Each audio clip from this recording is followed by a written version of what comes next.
Добър вечер, уважаеми зрители на Национална телевизия СКАТ. Аз съм доктор Христо Деянов. Вие сте с предаването Здравословно. Тази вечер възнамерявах да направим един разговор за едно рядко заболяване, което обаче е много интересно, кардиологично заболяване. Първична пулмонална хипертония. В по-общата си форма то не е толкова рядко, т.е. белодробната хипертония не е толкова рядко заболяване, което е свързано и с ранно разширение на дясната камера, с деснокамерна сърдечна слабост, с отоци, поява на отоци, белодробна, с разширение и птоза на черния дроб и така нататък. Но възнамерявахме да говорим преди всичко днеска за първичната пулмонална хипертенсия, което е едно идиопатично, неясно заболяване, откъде произлиза и как, с специалист-кардиолог и с председателя на Асоциацията на пациентите с пулмонална хипертония.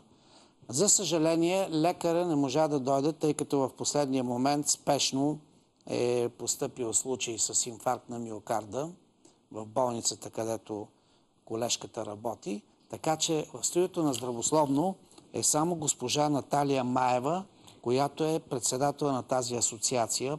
По-точно вие кажете как се казва.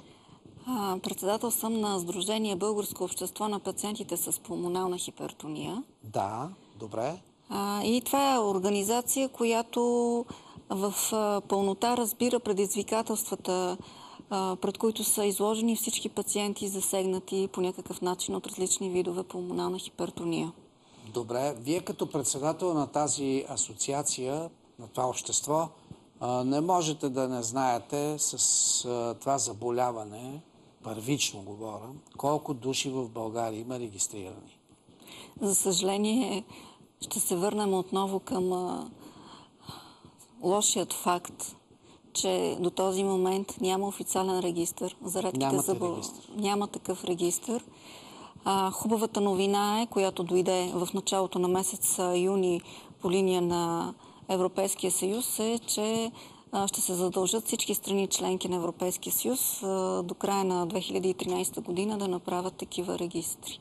Но това е като препоръка.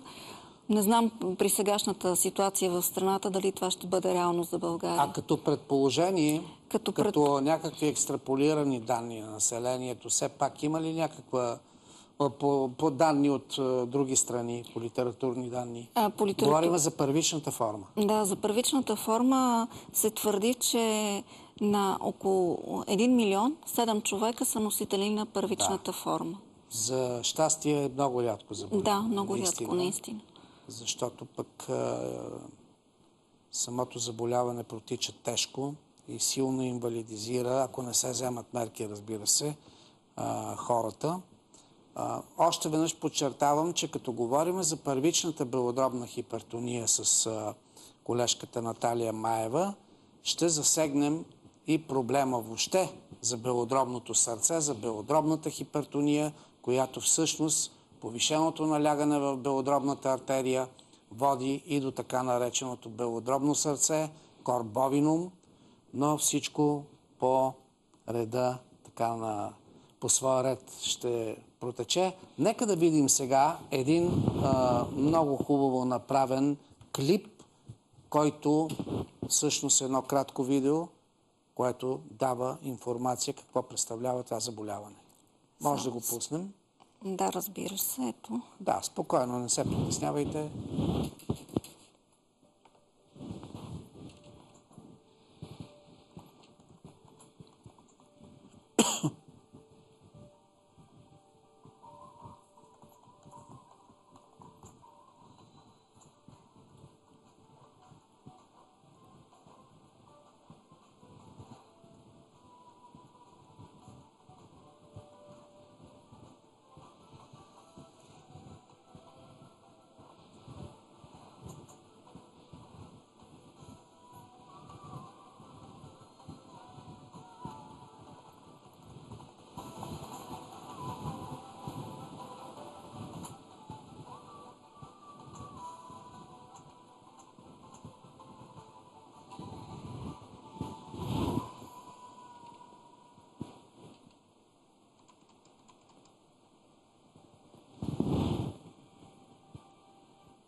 Това е.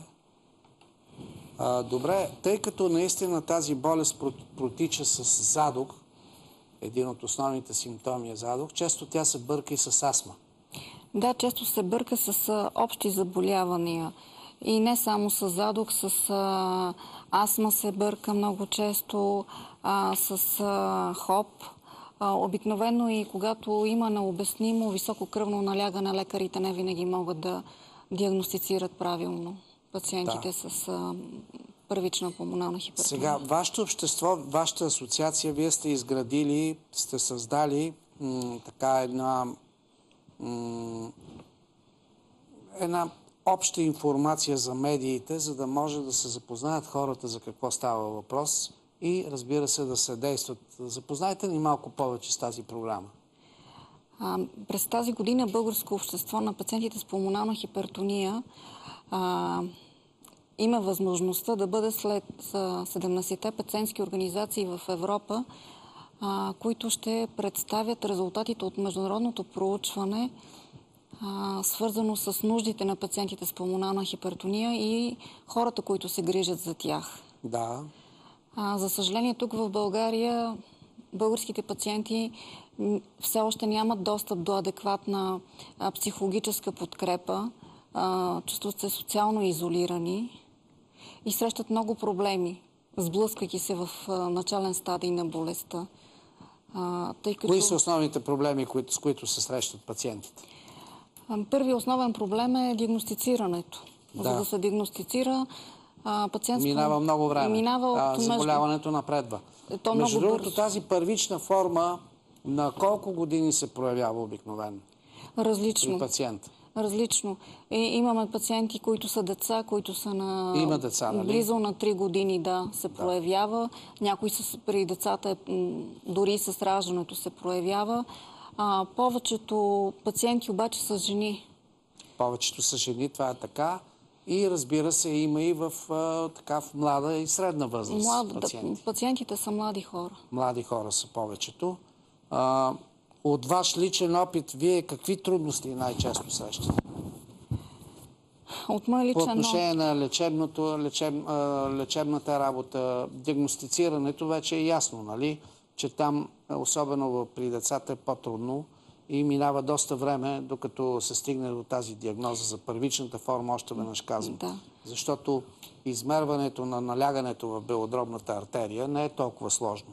Но за да се стигне до диагноза първична белодробна хипертенсия, тогава наистина трябва да се направят и някои други неща.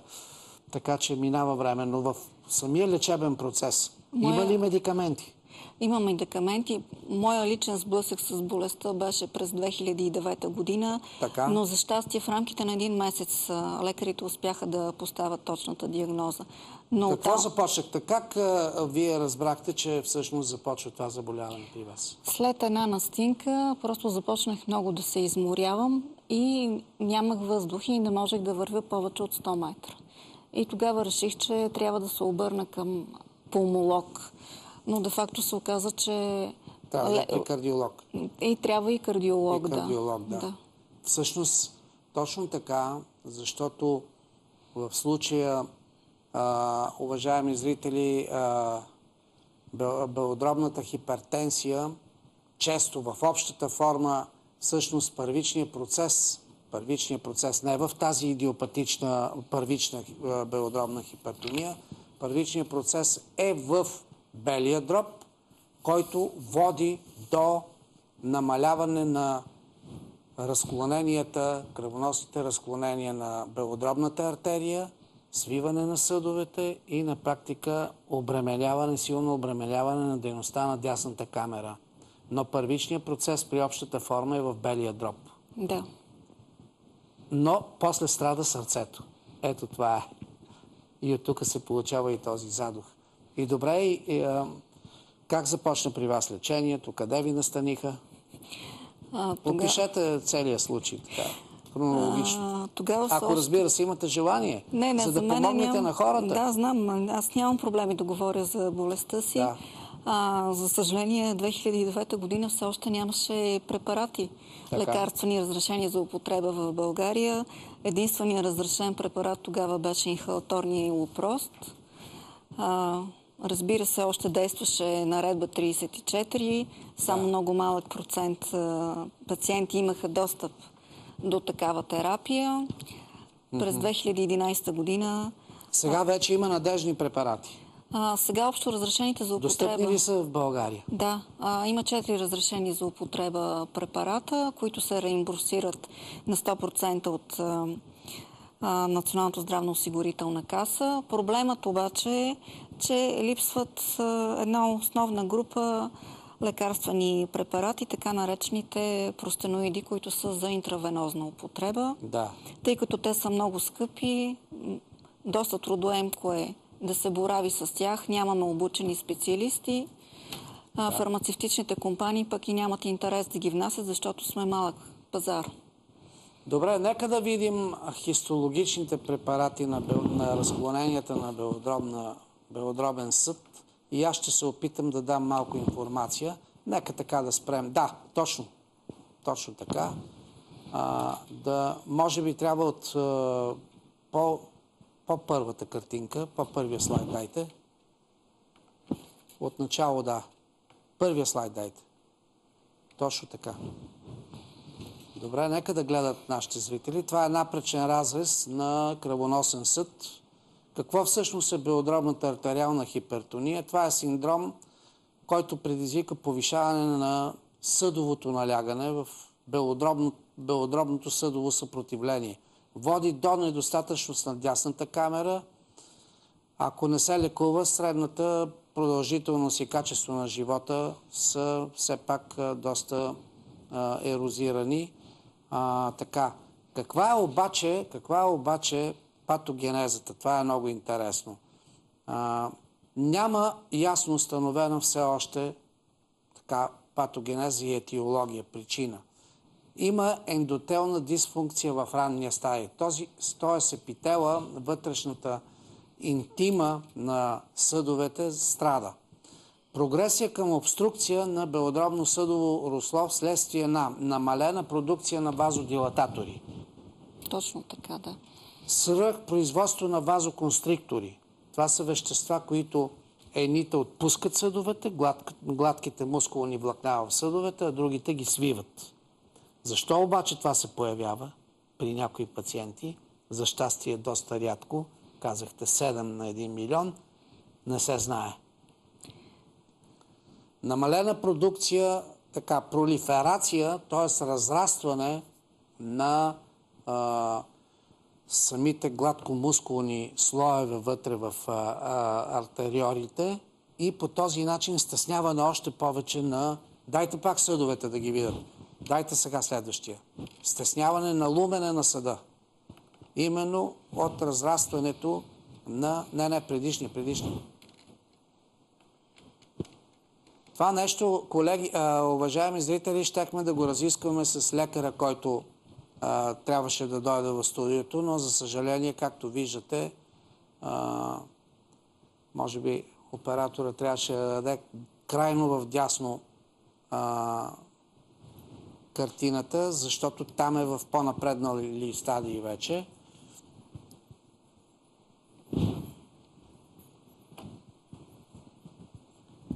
Ето, това е вече в по-напреднал стадий. Виждате лумена, уважаеми зрители, на артерията колко е стеснен, откъдето трябва да премине кръвта, което предизвиква голямо напрежение и дясната камера трябва с много голяма контрактилна сила да преодолее това напрежение. И понеже дясната камера има значително по-слаба мускулатура от лявата камера, тя много бързо се разширява и много бързо се отпуска. И се стига до десностранна слабост с всичките последствия след това. Но един от основните патофизиологични механизми е това, че действително е намалена продукцията на вазодилататорите. Тези вещества, тези субстанции в организма, които всъщност трябва да разширят съдовете. Знаеме, че най-мощният съдоразширител това е азотния окис. Всъщност няма усвояване и на това химическо съединение. Достатъчно малко казахме за патогенезата. Вие повече организационно, може би, трябва да кажете какво все пак за тези хора трябва да се направи в България и Министерството на здравеопазването и тези програми, особено за редки заболявания и така нататък. В чужбина успешно ли е лечението на тези пациенти? Говоря за чужбина, белите страни, разбира се. Там е лесно, защото има достъп до всички препарати, които са налични в момента. Например, в останалите европейски страни това са 8 препарата. Има експертни центрове, които работят с тези пациенти. Може би тук е мястото да кажа, че България има спешна нужда от една национална програма за скрининг и диспансеризация на такива пациенти. Другото, което е, може би, трябва да се търсят контакти с водещи европейски клиники, в които е възможно да се извършва хирургическо лечение на тромбоемболичната пулмонална хипертония. Да, това е много важно. Да. Защото са чести тромбоемболизма в белия дроб е много чест. Да, има много пациенти. За съжаление, те нямат достъп до терапия в България. Да. Защото единствената терапия, която реимбурсира Националната здравноосигурителна каса е при пациенти с идиопатична форма на заболяването. Да. А другото е просто...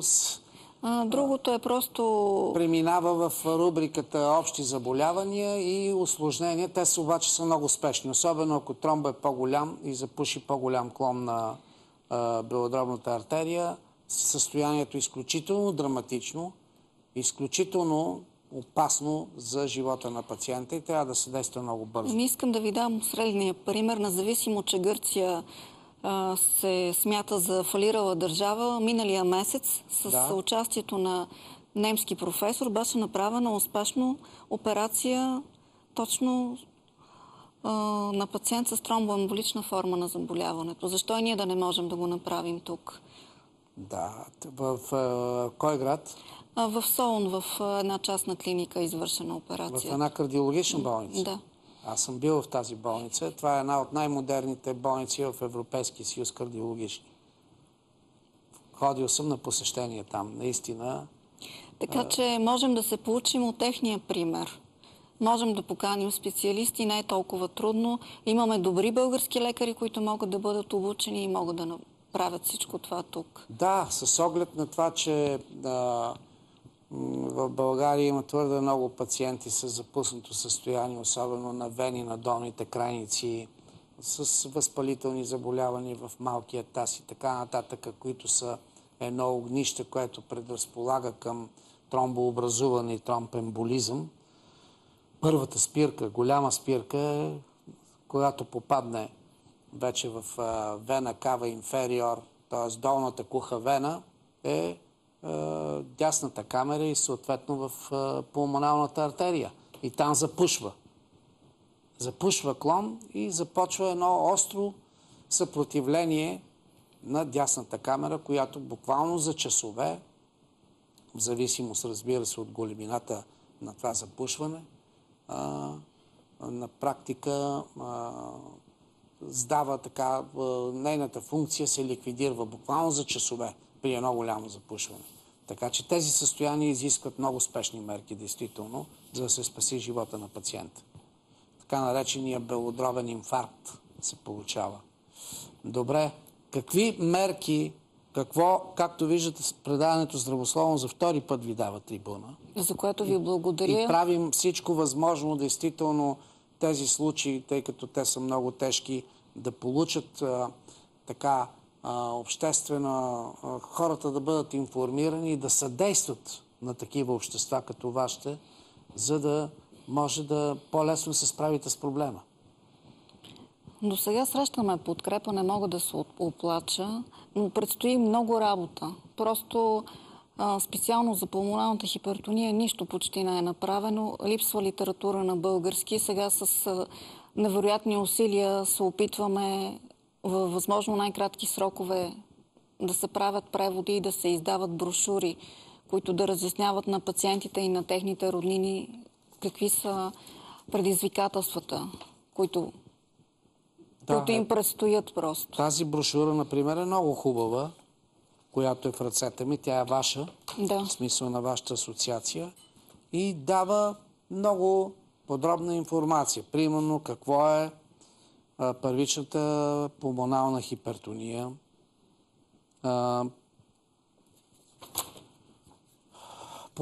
пулмоналната хипертония какво представлява, основни симптоми. Ето, нека да ги кажем. Основните симптоми, да ги изброим. Много добре сте ги дали. Задух, дори при леки усилия. Отпадналост, понякога припадъци, т.е. загуба на съзнание, синкопи, кръвохрачене, сини устни, цианоза, повишено тегло, може би поради това, че се имобилизират пациентите, не може да провеждат своята физическа активност и да изгарят калории. Така ли е? Точно така, да. Да. Средства за лечение. В момента в България, както казахте, 4 препарата. Да. Има ли ги редовно тези лекарства? Има. За сега нямаме проблеми, да се надяваме. 100% ли са реимбурсирани на здравната каса? 100%, да.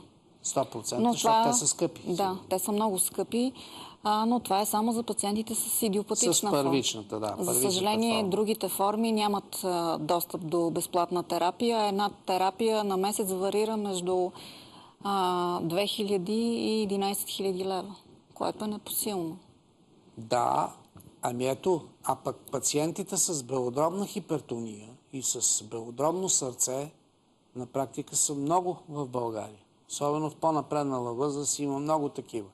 Така че ето едно такова лечение, което може да удължи значително живота на пациента, на практика остава недостъпно за един пенсионер, който получава 200-300 лева. Така ли? Точно така. Те са оставени на, както казвам аз, на принципа на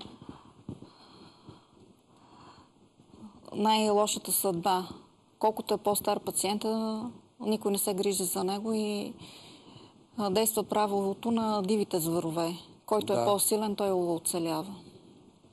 Така е, за съжаление. Естественият подбор, правилото на естествения подбор точно в такива случаи, а не трябва да е така, защото ние хората затова имаме мозък и можем да мислим и можем да говорим и да комуникираме помежду си, за да можем да си помагаме. Нали така? Да, обаче в България явно това правило е забравено. Не само в България.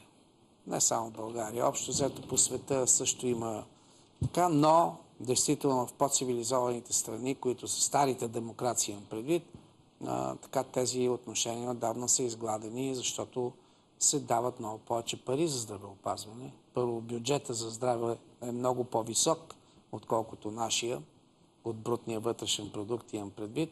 И разбира се, за такива програми те заделят много средства за социални и здравни нужди, което всъщност предопределя и хуманността и предопределя и цивилизоваността на дадена държава. Да се грижи за хората, които живеят в нея, а не само на приказки. Може би в България майче повечето сме на приказки до този момент. В това отношение съм съгласен, че все още само на приказки се прави така, някои политици се правят на много загрижени и така нататък. Всъщност, действително, голяма част от хората са оставени на произвола на съдбата. Добре, още нещо, тъй като, уважаеми зрители, ние с госпожа Маева ще прекратим нашия разговор в края на преди рекламната пауза. Ми си иска още нещо да кажете за нашите зрители или нещо по програмата? Просто искам да кажа, че от началото на другия месец в 4-те болници в България, в които се издават протоколи на пациенти с идиопатична пулмонална хипертония, ще имат оставени специални книжки като анкети, както за тях, така и за хората, които се грижат за тях. По някакъв начин се опитваме да ги приобщиме към европейската кампания по представянето на международното проучване, за да видим как стоят нещата тук в България. Да, това е добре. И другото, което искам да кажа е, че за да продължим да се борим с тази коварна болест, е нужна подкрепата не само на лекарите.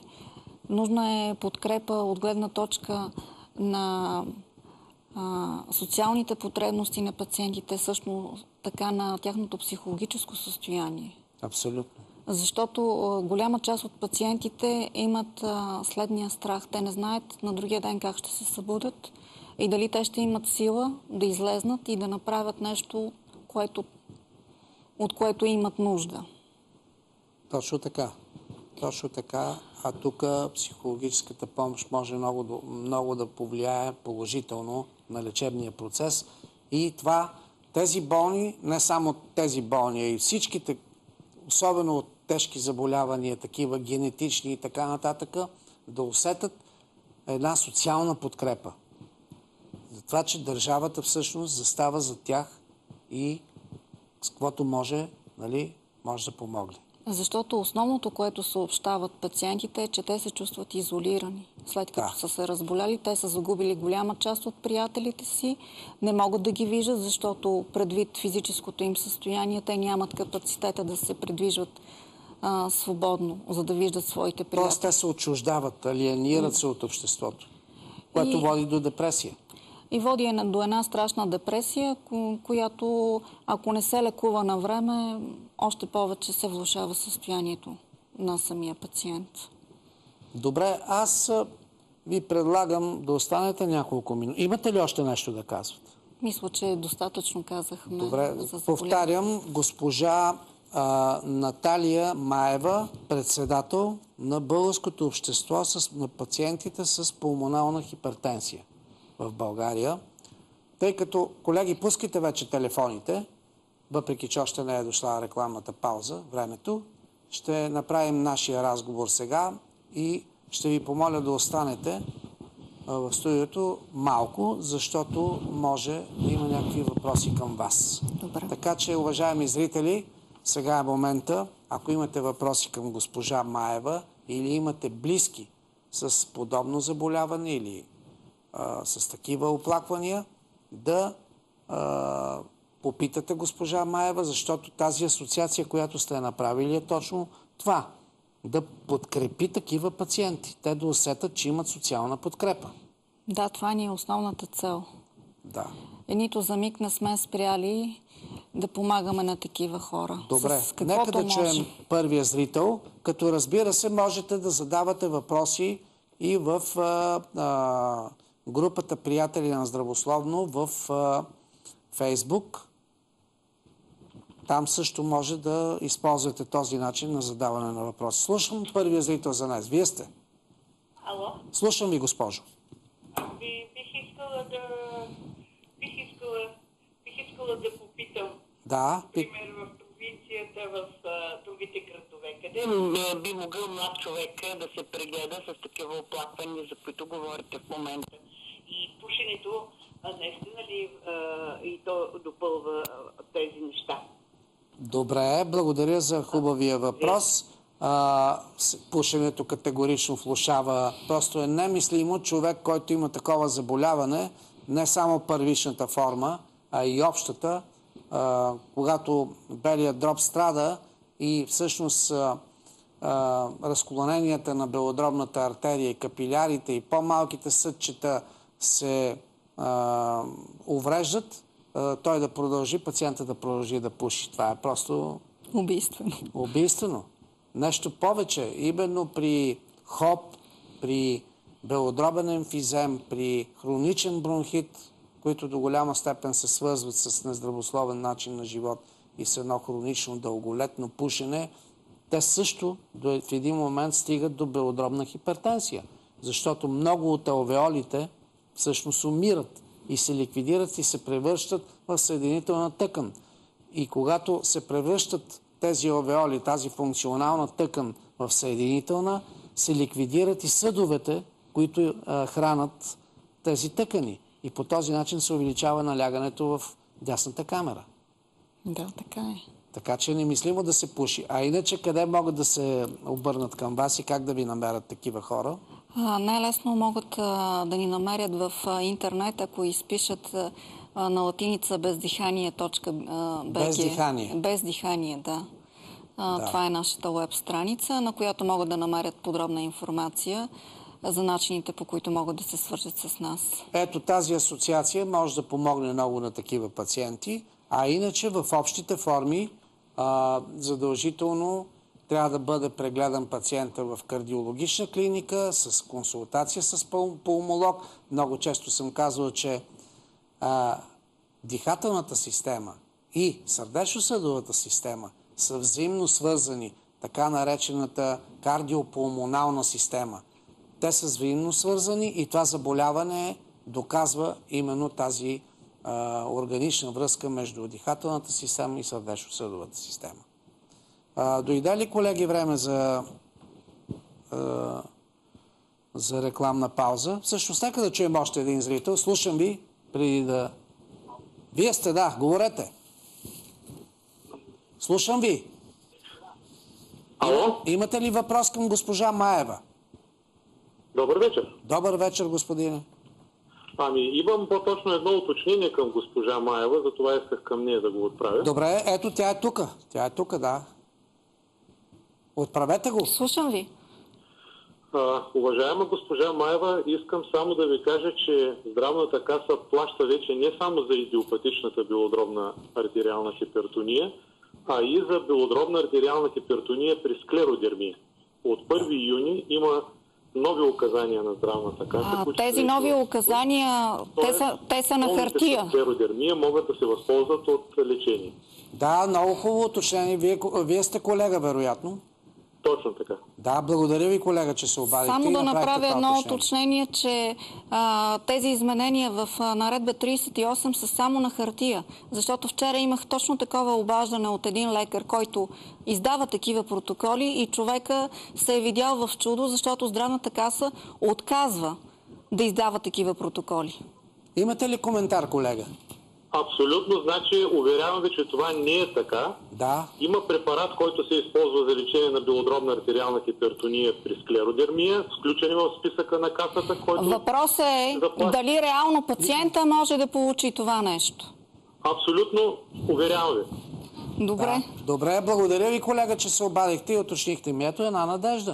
Проверете в списъка на касата, в сила е това нещо, продукта се казва... Няма значение как се казва продукта. Продукта се казва Траклер или Босентан. Това му е генерично. Да, прекрасно. Само, че когато имаме пациент, който отиде в един от центровете в София и когато иска да му бъде издаден такъв протокол и отиде в Здравната каса, на него не му дават резултат. Това е проблема, защото Здравната каса в момента не функционира. Добре, важното е обаче, колегата каза, че има такова намерение и че това е разписано вече. Този препарат не е нов. Да. Благодаря, колега. Той е разрешен за употреба близо 2 години. Предстои на още пациенти с различна форма на пулмонална хипертония да бъде позволено да получават такива препарати, но искам да кажа, че просто това е само на хартия. Реално нито един пациент до сега с склеродермия не е получил терапията си в България. Така че няма за какво да говорим и да бием камбаната, че ето виждате ли, Здравната каса си върши работата. Тя не си върши работата, защото пациентите нямат достъп до тази терапия. Нито един пациент с склеродермия? Не.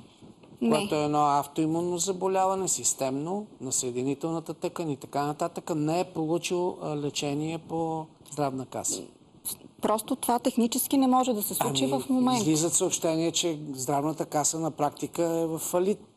Точно поради тази причина. Добре, но важното е, че има такова намерение. Да, да се надяваме. Дано нещата да се оправят. В най-скоро време се надявам да има и ново правителство. Това ще е така, защото изборите чукат на вратата.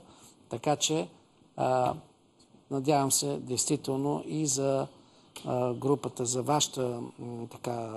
вашето общество, което се състои от ограничен брой случаи, за щастие, да се облегчи малко живота и на тези хора. Благодаря ви за вашето участие. И аз искам да ви благодаря, тъй като ни подкрепяте. Това е специален подарък за вас. Фаделка. Поеми дъх за пулмоналната хипертония. Това е част от световната кампания, която върви в момента в рамките на Европа. Благодаря ви. Като отида в Южния парк, ще си я сложа. Благодаря ви. Да, благодаря ви. Желая ви успех. Всичко добро. По-нататък пак ще се видим в студиото на Здравословно. Сега правим рекламна пауза. И така, уважаеми зрители, продължаваме, както правим предаванията понеделник и четвъртък. Продължаваме с директен разговор с зрителите, консултация в ефир или споделите нещо, което ви вълнува. Слушам следващия зрител. Можете да използвате и възможността на интернет в групата Приятели на Здравословно. Слушам. Ало? Да, слушам ви. Намалям телевизора. Намалете, да. Можеш и една чашка водичка да ми донесеш? Да. От Габрово музиканта ви безпокои.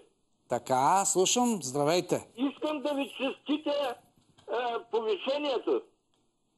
Това не е повишение. Това е нещо, което си идва естествено. Ма дайте да не говорим сега за тези титли. Аз направих няколко пъти коментар за това, че титлите всъщност не правят хората. Човек, когато постига тези неща, когато е тръгнал по някакъв път, те естествено си идват. Човек... Напротив, ви заслужавате даже по-голяма титла. Добре, благодаря. Академична титла, ако питате мен. Да, самите тези титли, доцент, професор и това, те са академични. Разбирате ли? Те са академични титли. Да. Добре, благодаря ви. Благодаря ви. За тези лекари, които каните и помагате на хората. Искам да ви напомня, вие сте убедихте, че телефона 096940 е фалшив. Вие се убедихте сам и моля ви, направете нещо, кажете на тези шашкани да не налъжат повече, да не лъжат хората. Професор Мермерски също като тях използва номерата, една женичка горката, която бедна женичка 40 пъти се обаждала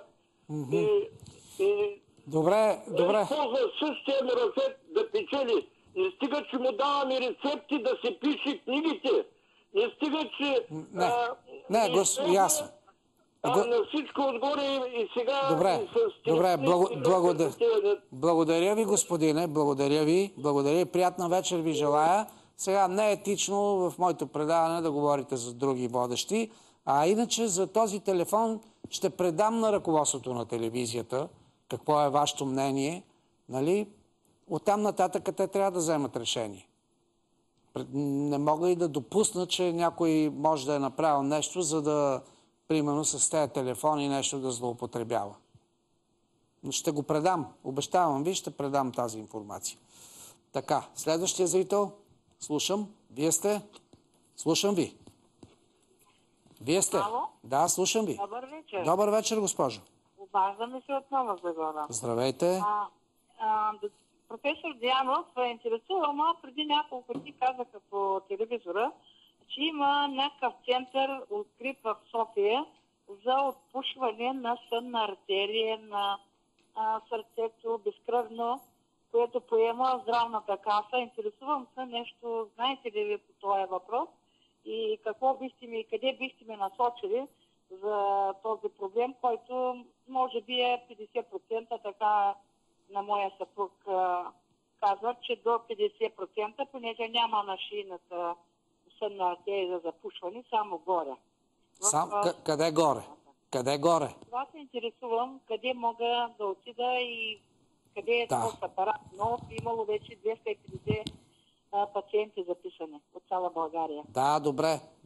Такъв апарат и въобще там, където има развита съдова хирургия, има и се правят и такива операции и вие казвате безкръвна, има се предвид поставяне с катетър се поставя стент. Това е безкръвната операция, разбирате ли? Но тя е пак инвазивна процедура. Така че това може да го направите в София на няколко места. Националната кардиологична болница, в Света Екатерина, специализираната болница за сърдечно-съдови заболявания. Можете да го направите и в Сити Клиник. Аз съм канил медицинския директор, доцент Петров. който ми е гостувал тук 2-3 пъти. Там има развита съдова хирургия, където може да се направи и по двата начина. Класическия начин и чрез поставяне на стент. Зависимост, разбира се, от големината на плаката и каква площ, примерно, от сегмент, колко дълъг сегмент, да кажем, от сънната артерия обхваща тази плака. В зависимост от това се предприема и се избира варианта, по който да се направи. Същото се отнася и за коронарните артерии. Кога се прави байпас и кога се слага стент. Когато участъка, който е поразил артерията, плаката е на много голямо пространство и не може с един стент да се оправи, тъй като стента все пак има ограничен на дължина или е на някаква кривина на артерията, тази плака и така нататък, тогава се предприема байпас, операция. Защото не може с стент да се постигне този ефект на отпушване. И тогава се заобикаля това място. Това място, тази артерия се склерозира и кръвта започва да тече по този клон, който изкуствено е направен. Най-често от венозната система вена се взима на съответния пациент и се прави този байпас. Когато обаче плаката е точно локализирана някъде, най-често може да се притисне, да се направи балонна дилатация или да се сложи стент и да се осигури кръвоток. Ето това е. Следващия зрител. Слушам. Вие сте. Слушам ви. Добър вечер. Малко по-височко. Искам да ви запитам, случайно да знаете някъде да има в България безплатен зъболекар, защото познавам много хора, които нямат 1 лев, за да си направят поне една пломба. Доколкото знам, една пломба е минимум 100 лева. От 100 лева нагоре тръгва. Има ли такива някъде, където за случайно слаби и за такива без пари и така нататък, които да могат да си правят зъбите, защото все пак и те са хора. Абсолютно. И ги булят зъбите. Да. Правилен въпрос задавате. Правилен въпрос задавате. За съжаление обаче, българската държава е абдикирала от стоматологията, от зъболечението, от денталната медицина в България. В какъв смисъл е абдикирала? Зъболекарите са оставени почти изцяло на частен принцип. Нито им помагат за правене на практиките, нито им купуват апарати. Всеки зъболекар си прави своята практика. Въпреки всичко обаче, Националната здравноосигурителна каса е предвидила една пломба и едно вадене на зъб при възрастен човек, при деца. Те са безплатни. По една такава процедура на година се прави абсолютно безплатно. Така че използвайте тази възможност, ако сте здравно осигурен. А ако не сте здравно осигурен, вече как? Няма как да стане това нещо. Може да отидете да намерите някъде, да се примолите, нали? Но като не сте здравно осигурен, като не давате вашия дан за тази здравноосигурителна система, как да ползвате безплатно продукта на тази здравноосигурителна солидарна система? Няма как. Просто вие нищо не сте направили за това нещо. Ако вие ползвате, това значи, че ще ощетите някой човек, който си плаща вноските, но в момента той няма нужда от това. Така че все пак се обърнете към факултета по стоматология. Там има зъболекари и има обучение. Могат да ви приемат като интересен случай, като пациент, за да ви показват и на студентите и да използвате и да ви направят и зъбите. На една много по-поносима, примерно. Иначе, ако отидете в обособена частна дентална клиника, където са инвестирани милиони, трудно ще можете да намерите разбиране при такъв собственик на такава клиника да се лекувате безплатно там. Защото няма ще противоречи на елементарната логика. Този човек е хвърлил милиони, за да направи тази клиника и той гледа да си върне тези пари по някакъв начин със своята работа. Но касата покрива едно вадене на зъб и пломба Така че използвайте годишно, използвайте тази възможност. Използвайте тази възможност. Следващия зрител. За съжаление не покрива една от най-важните процедури – почистването на зъбния камък. А зъбния камък трябва да се почиства поне на 6 месеца, поне веднъж, за да са здрави зъбите на пациента. Това не се покрива обаче. А едно почистване на зъбен камък е около 100 лева с ултразвук. А трябва да се прави на 6 месеца. Ето това е. От тук тръгват големите проблеми. Защото ако не се чисти зъбния камък, се възпаляват венците, парадонтоза се получава, бактериални щамове се инфилтрират, възпаляват тъканите, меките и съответно се възпаляват и корените на зъбите, разклаща се леглото на зъба и постепенно, нали, ако не се получат някои осложнения от това възпаление, се губи и самия зъб. Така че нещата са много сложни. Това не се покрива от касата. Почистването на зъбния камък.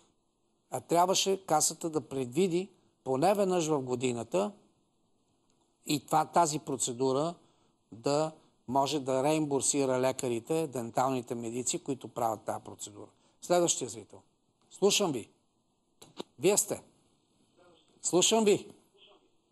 Ало? Да, здравейте. Здравейте. Искам да попитам... Слушам ви. Слушам ви, госпожо, питайте. Ало, със здравословно ли съм? Да, питайте. Искам да попитам, имам същите проблеми. Спирате да говорите, защото чувате собствения си глас, тъй като не сте намалили телевизора. Изключете го по-добре. Намаля телевизора, Изключете го, да. Слушам ви сега. Сега намалям. Да. Намалям телевизора. Имам същите проблеми. Същите оплаквания, каквито ги казахте. Така. С много високо кръвно от 10 години, може би. И с това изпотяване, обилно изпотяване и задушаване. И отпаднало си не мога да ходя дълго време. Ходя на лекар, но до сега никой не ми е казал да проверим нещо друго. И сега като слушам тук за това заболяване... Ето за това правим тези предавания. Затова правим... Вие на колко години сте? На 66. Ето, на 66 години ходили сте по лекари и никой не ви е казал това нещо. И последния път, като ходих, на кардиолог, тук имам изписано... Колко е налягането в белодробната артерия? Ами за сега стигала съм до 140. Не на кръвното налягане. Не, никой нищо не е мерено, нищо не знае друго. Добре. Симптомите ми са същите. Ще ви кажа, госпожо, затворете. Ето затова здравословно е толкова гледано предаване, защото много често се случва хора, които през целия си живот са ходили по лекари, проблеми са имали и не са им казвали неща, които те чуват от предаването. За първи път. И то, забележете, хора, които са на 60-70 години. Обикаляли са лекари и никой не им е казвал неща, които те могат да чуят от здравословно. И затова в момента, въпреки че течат и политически предавания по други телевизии, ефирни и така нататък, а хората обичат, българите много обичат да слушат политика, въпреки това в момента здравословно голяма част от хората гледат именно здравословно. Точно поради този факт. Сега, госпожо, вие трябва, към края сме на предаването, трябва непременно да отидете при добър кардиолог и да искате да ви се направи една добра ехокардиография и след това да се измери и налягането в белодробната артерия. Има начини как това се мери, така че трябва да се види. Ако там е повишено, ако има признаци за увеличение на дясната камера, задължително трябва да се измери налягането в белодробната артерия, за да се вземат мерки. Както виждате, преди малко чухте, Има вече 4 препарата в България, които могат да се използват значително да подобрят състоянието на тези пациенти, ако става въпрос, разбира се, за белодробна хипертония. Просто разширяват съдовете, дисталните разклонения на белодробната артерия, облегчават значително пациента. Облегчават кръвообмена, който настъпва, и оксидацията на кръвта. Иначе се стига до тези усложнения, за които преди малко казах. Така че добър кардиолог с много добра ехокардиография, кухините да се измерят, размерите, да се види има ли еволюция, дали от предишни такива изследвания има влошаване и ако има признаци за увеличаване на дясната камера, непременно да се измери и налягането в белодробната артерия. А защо не и в другите кухини? Като се влиза, поне да се измери всичко. Вие сте следващия зрител. Слушам ви. Слушам ви. Аз съм за здравословно. Да, говорете, да. Говорете! Добър ден, доктор Деянов. Добър ден. Обаждам се от град Рила. Да, здравейте. Намалете звука.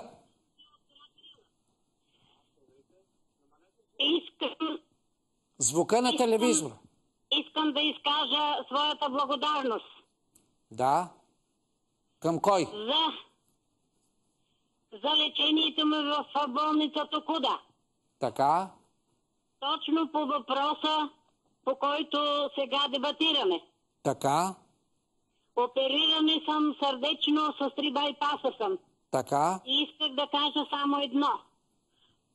Че преди да се направи, да се уточни диагнозата, така, не трябва да се изписват лекарства. Да, това е вярно. Като подход е така, да. Да. Защото иначе става много лошо. Пиеме лекарства, натрупваме разни химикали, които са вредни и безполезни. Не, и се замаскира клиничната картина, да. Да. Добре, кой ви оперира там? Кой ви? Кажете екипа, кажете лекара. В кардиологията доктор Николов, началника на кардиологията, ми оперира. Добре, добре. Ще го издириме този човек и може да го покана, да стане гост. Благодаря и много на целия екип. Добре. Благодаря и в Дупница, в кардиологията на доктор Левтеров. Да, добре. На доктор Георгиева и доктор Тевекелийска. Ето, хубаво, че споменахте тези колеги. Благодаря ви, госпожо, че се обадихте. Ние нямаме повече време. Завършваме именно с тези поздравления на тази жена от град Рила към тези колеги, тези лекари, които чухте имената им, да са живи и здрави. Браво, че са помогнали. И разбира се, преди всичко, жената да е жива и здрава. Благодаря, уважаеми зрители, за това, че бяхте със Здравословно. Желая ви приятна вечер и останете с програмата на телевизия СКАТ. Всичко добро!